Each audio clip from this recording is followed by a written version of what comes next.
আসসালামু আলাইকুম, স্বাগত জানাচ্ছি লিজেন্ড স্কুলের পক্ষ থেকে। খুবই গুরুত্বপূর্ণ একটা বিষয় নিয়ে কথা বলতে যাচ্ছি, ডি ইউনিট প্রিপারেশন। অ্যাডমিশন কোচিংয়ে ক্লাস নিতে গিয়ে এই প্রশ্নের সম্মুখীন প্রায় হচ্ছে, ভাইয়া ডি ইউনিটের প্রস্তুতি কীভাবে নিব। তার কারণ হচ্ছে, যারা তোমরা এবার মেডিকেলের জন্য প্রিপারেশন নিচ্ছিলা, ইঞ্জিনিয়ারিংয়ের জন্য নিচ্ছিলা এবং বিশ্ববিদ্যালয়ের এ ইউনিট অর্থাৎ সায়েন্সের জন্য প্রিপারেশন নিচ্ছিলা, কিন্তু ঘটনাক্রমে তোমাদের রেজাল্ট অনেকের খারাপ হয়েছে। সো রেজাল্ট খারাপ হয়ে গেছে, এখন তো হতাশ, কি করতে হবে? কিন্তু না, হতাশ হওয়া যাবে না, সুযোগ তোমার জন্য অনেক বেশি আছে। তুমি চাইলে you can prove yourself in the admission test. Especially I will just talk today on this fact that D unit preparation, D unit প্রস্তুতি কিভাবে নিতে হবে। কয়েকটা টপিকে কথা বলবো। একটা হচ্ছে প্রিপারেশন কিভাবে নিতে হবে, আর অ্যাডমিশন কিভাবে নিতে হবে, ফাইনালি হচ্ছে প্রসপেক্ট। তুমি ডি ইউনিটের প্রস্তুতি নিলে যদি অ্যাডমিশন হয়ে যাও ডি ইউনিটের সাবজেক্টগুলোতে, তাহলে তুমি কি করতে পারবে ক্যারিয়ার লাইফে গিয়ে, সেগুলো নিয়ে কথা বলতে যাচ্ছি। স্পেশালি প্রিপারেশন নিয়ে বলবো, প্রথম হচ্ছে তোমার রেজাল্ট কতটুকু ফ্যাক্ট সেটা নিয়ে, সেকেন্ড স্টাডি ম্যাটেরিয়াল, তোমার কি কি বই পড়তে হবে, ফাইনাল হচ্ছে লার্নিং, তুমি কিভাবে এটা শিখবা, সেই বিষয়গুলো নিয়ে কথা বলবো। আর অ্যাডমিশন প্রসপেক্ট নিয়ে পরে কথা বলছি। তো বি সিরিয়াস। প্রথম হচ্ছে আমি রেজাল্ট নিয়ে কথা বলতে যাচ্ছি, যে রেজাল্ট তোমার জন্য কতটুকু গুরুত্ব রাখে একটু বুঝে নাও। তো সাধারণত তোমাদের অনেকের 4.5 হয়ে গেছে এইচএসসিতে, রাইট? তো 4.5 বা অনেকের এমনও বলতে হবে যে ভাই 4 হয়ে গেছে। তো 4 হয়ে গেছে, 4.5। আর যাদের মনে করো 5+5 আছে, অর্থাৎ এসএসসিতে যাদের রেজাল্ট হচ্ছে 5 আর এইচএসসিতে যাদের 5, তাহলে তো বিশ্ববিদ্যালয় হিসেবে তাদের স্কোর হচ্ছে 80। তো এই 80 স্কোর না হলে তোমার অবশ্যই 70-এর ভেতরে স্কোরটা আসে। সো 80 or 70, এই 80-70 দিয়ে তুমি ডি ইউনিটের প্রস্তুতি নিতে কোনো সমস্যা নেই, তুমি অবশ্যই ভালো করবে। তার আগে একটু বলে নেই, এটা একটু সমস্যা যে যারা মেডিকেলের প্রস্তুতি নিচ্ছিল, এটা ভেবে বসে থেকো না যে পৃথিবীতে মেডিকেলের বাইরে আর কোনো জিনিস নাই। কারণ হচ্ছে যখন তোমার মেডিকেল হচ্ছে না, তুমি ভেবেই নাও যে না, আমার অন্য পার্সপেক্টিভ অনেক ভালো। মনে করো তোমার ইঞ্জিনিয়ারিং হচ্ছে না, এটা ভেবেই বসে থাকো না যে ইঞ্জিনিয়ারিং ছাড়ার জগৎ নাই। So be passionate for the D unit then. So তোমাদের মেডিকেলের প্রস্তুতি চালাও, ইঞ্জিনিয়ারিং প্রস্তুতি চালাও, ইউনিট প্রস্তুতি চালাও, পাশাপাশি অল্প সময়ের জন্য যদি এই ডি ইউনিটের প্রিপারেশনটা বুঝে নাও, এটা আমি বিশ্বাস করি অনেক তোমাদের জন্য সুবিধা হয়ে যাবে। প্রথমে আসো যে রেজাল্ট তোমার জন্য কতটুকু গুরুত্বপূর্ণ। তো হিসাব দেখো, তুমি বাংলাতে ডি ইউনিটে 25টা কোশ্চেন যেখানে নাম্বার থাকে 30, আর ইংলিশে 25টা কোশ্চেন যেখানে নাম্বার থাকে 30। জিকে তোমরা জানো, জেনারেল নলেজ, সাধারণ জ্ঞান, যেখানে 50টি কোশ্চেন, একটু প্লিজ, 50টা কোশ্চেন তোমার নাম্বার হচ্ছে 60। তো এখন আসো, সব তো তোমার পাওয়া সম্ভব না, এবং আমি বলছি পেতেও হবে না তোমার সব। তোমার জন্য আমি কমাই দিচ্ছি সিলেবাস। প্রথমে দেখো, 25টা কোশ্চেনের ভেতরে তুমি -10, 10 মাইনাস করে দাও, 15টা দাও। এখানে -10, 10 মাইনাস করে দাও, 15টা দাও। এখানে 20 মাইনাস করে দাও, তুমি 30 দাও। তাহলে এখানে হিসাব হচ্ছে 15টা কোশ্চেন আনসার করলে পাবা 18, কারণ তুমি জানো এখানে পাবে 18, এখানে পাবে 36, কারণ হচ্ছে একটি কোশ্চেন আনসার দিলে 1.2 পাওয়া যায়। সো এবার হিসাবটা দেখো যে 18 আর 36 ইকুয়াল টু হয় হচ্ছে 72। সো 72 তোমার হচ্ছে অ্যাডমিশনের স্কোর, মানে তুমি অ্যাডমিশন টেস্টে অর্থাৎ তুমি কত পাচ্ছ। রেজাল্ট যদি তোমার যাদের A+ আছে, 80 আছে, তারা তোমরা পেয়ে যাচ্ছ কত, 251, অর্থাৎ 152। আমি বলে যাচ্ছি তোমার সিরিয়াল 500-র ভিতরে থাকবে। 500-র ভিতরে সিরিয়াল বিশাল ব্যাপার কিন্তু, তাই না? আর এই 500-র ভিতরে সিরিয়াল যদি তুমি করতে পারো, তাহলে তুমি কি পাচ্ছ, বিশ্ববিদ্যালয়ের একেবারে প্রথম ক্যাটাগরি সাবজেক্ট ল পেয়ে যাচ্ছ। তুমি যদি সোশ্যাল সায়েন্সে চলে আসো, তাহলে তুমি পেয়ে যাবে হচ্ছে economics, sociology, journalism, public administration, development studies, criminology, printing publications. অসাধারণ সাবজেক্ট তোমার জন্য অপেক্ষা করছে, যেগুলোর পার্সপেক্ট অনেক অনেক ভালো। তুমি ট্রাই করলে ভালো করবা। স্পেশালি ঢাকা বিশ্ববিদ্যালয়ে পড়ার সুবিধার্থে দেখেছি আমার জার্নালিজম ডিপার্টমেন্টে যারা হচ্ছে সায়েন্স থেকে এসেছিল ডি ইউনিটের মধ্য দিয়ে, ওরাই সবসময় ভালো করছিল। ওরা হচ্ছে রেজাল্টের ক্ষেত্রে সহ ইভেন বিসিএস এ গিয়ে ওরা আরো বেশি ভালো করে। সো ডি ইউনিটে যারা আসে তাদের জন্য একটা ব্যাপক একটা পার্সপেক্ট। সো দেখো এখন আসে যে ভাই আমার তো রেজাল্ট কম হয়ে গেছে, তাহলে কি করব? সো রেজাল্ট তোমার কম হয়ে গেছে, কতই বা কমছে? তোমার অ্যাডমিশনে পাচ্ছ 72, তোমার স্কোর হচ্ছে তোমার রেজাল্ট স্কোর হচ্ছে 70, তাহলে তোমার হচ্ছে 142 হবে টোটাল। এখানে তোমার সিরিয়াল যে 900 বা 800 ভিতরে গিয়ে দাঁড়াবে। তো 900-800 হয়ে গেলেও যেহেতু তোমার অ্যাডমিশন স্কোরটা বেশি, কারণ তুমি ইংলিশে 18 পাচ্ছ, বাংলায় 18 পাচ্ছ, স্কোরটা পাওয়ার সুবিধার্থে সিরিয়াল দৌড়ে গেলেও অফকোর্স তুমি সাবজেক্ট প্রথম দিকেরই পাওয়া। কারণ এই জিনিসটা অনেকে বুঝে না, কারণ হচ্ছে স্কোর যাদের ভালো ইংলিশ বাংলায় তারা সিরিয়াল দূরে চলে গেলেও প্রথম দিকে সাবজেক্ট পায়, কারণ এটাই সিস্টেম। অনেকে সিরিয়াল মনে করে 200 হয়েছে, কিন্তু ইংলিশে সে পেয়েছে 13, তাহলে সে ভালো সাবজেক্ট পাচ্ছে না। এটাই কন্ডিশনস। সো তুমি how much qualified you are, you have to prove your self in the admission test. Result কম হয়ে গেছে, দ্যাটস নট দ্য ফ্যাক্ট। তুমি ট্রাই করো যে অ্যাডমিশন টেস্টে অন্তত পক্ষে ইংলিশে 15টা, বাংলায় 15টা, ইংলিশে 15টা এবং জিকেতে 30টা আনসার দাও। এইভাবে প্যারালালি তুমি তো পারবে না, তাহলে হিসাব করে নিবা যে সাধারণ জ্ঞানে তুমি অন্তত 35-40টা দিয়ে দাও, বাংলায় তুমি আরো একটু কম দাও, ইংলিশে একটু ব্যালেন্স করো, হয়ে যাবে। সো রেজাল্ট নিয়ে হতাশার কোনো সুযোগ নেই। ন্যূনতম স্কোর নিয়ে যদি ডিউনিটি পরীক্ষা দিতে পারো তাহলে তুমি চান্স পেয়ে যাবে। সো রেজাল্টের কথা গেল। সেকেন্ডলি হচ্ছে তোমার স্টাডি ম্যাটেরিয়াল, তুমি কি পড়বা, এটা কিন্তু খুবই গুরুত্বপূর্ণ। কারণ এই মুহূর্তে বাজারে গেলে বইয়ের কোনো অভাব নেই।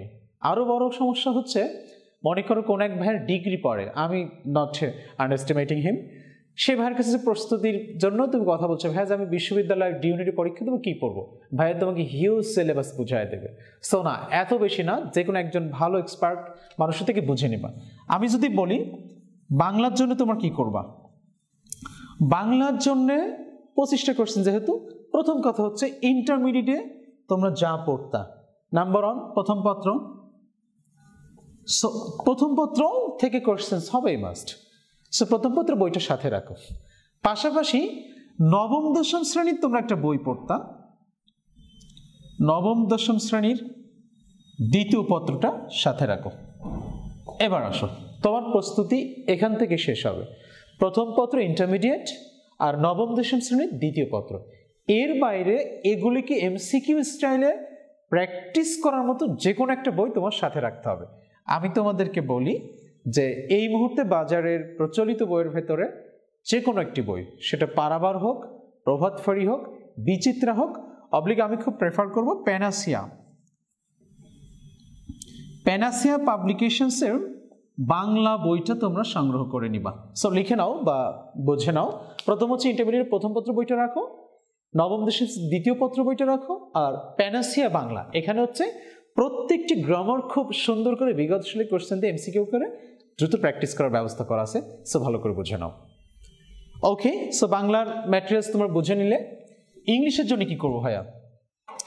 ইংলিশের জন্য প্রথম কথা হচ্ছে বুঝে নিবা যে ইংলিশের সিলেবাস প্যাটার্নটা কেমন, কি কি কোশ্চেন সেখানে হয়। এটার জন্য আমি তোমাদেরকে আর একটা ভিডিওস দেখতে বলবো, সেটা হচ্ছে সিলেবাস ফর বি ইউনিট এবং ডি ইউনিট, এটা ইংলিশ স্কুলে পাবে, ওখান থেকে দেখে নিবা।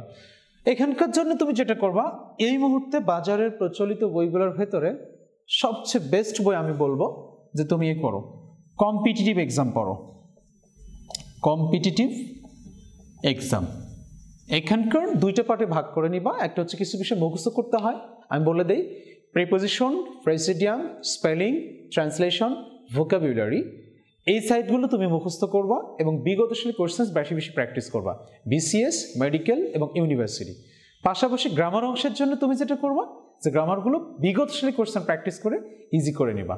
কম্পিটিটিভ এক্সাম এর বাইরে তুমি আরেকটা বই সাথে রাখবা, সেটা হচ্ছে common mistakes in English, common mistakes.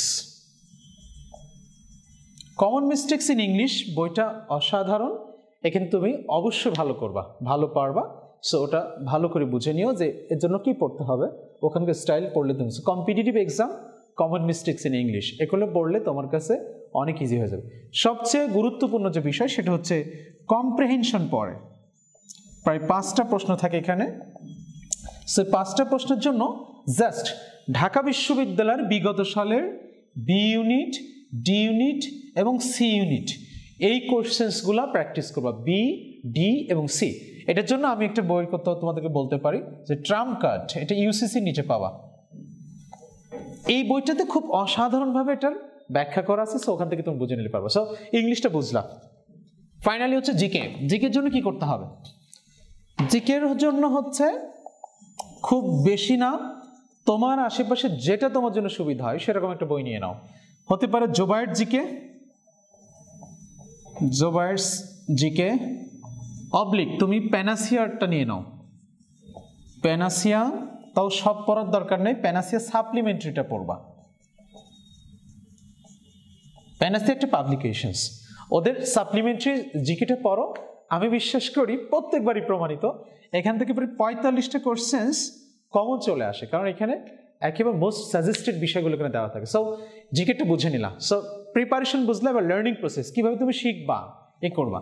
তোমার কাজ হচ্ছে অফকোর্স এই মুহূর্তে তোমার মেডিকেল প্রস্তুতির পাশাপাশি, ইঞ্জিনিয়ারিং প্রস্তুতির পাশাপাশি একটা রুটিন করে নিবা যে আমি বাংলা কয়দিন পড়ছি, ইংলিশ কয়দিন পড়ছি, মেক এ রুটিন। দেন কোনো একটা ভাইয়ার থেকে একটু বুঝে নিবা যে কিভাবে পড়াশোনা করব, এটা করলে তোমাদের হয়ে যাবে। ফাইনালি হচ্ছে অ্যাডমিশন নিয়ে একটু কথা বলবো, সেকেন্ডলি অ্যাডমিশন নিয়ে কথা বলবো যে অ্যাডমিশন তুমি কিসে কিসে নিতে পারছো।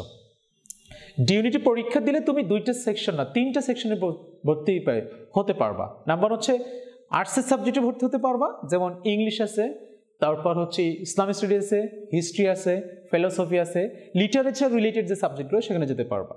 আর হচ্ছে সোশ্যাল সায়েন্সে যেতে পারবা, আমি বললাম একটু আগে, যেমন হচ্ছে economics, journalism, public administration, development studies, এই সাইডের সাবজেক্টগুলো।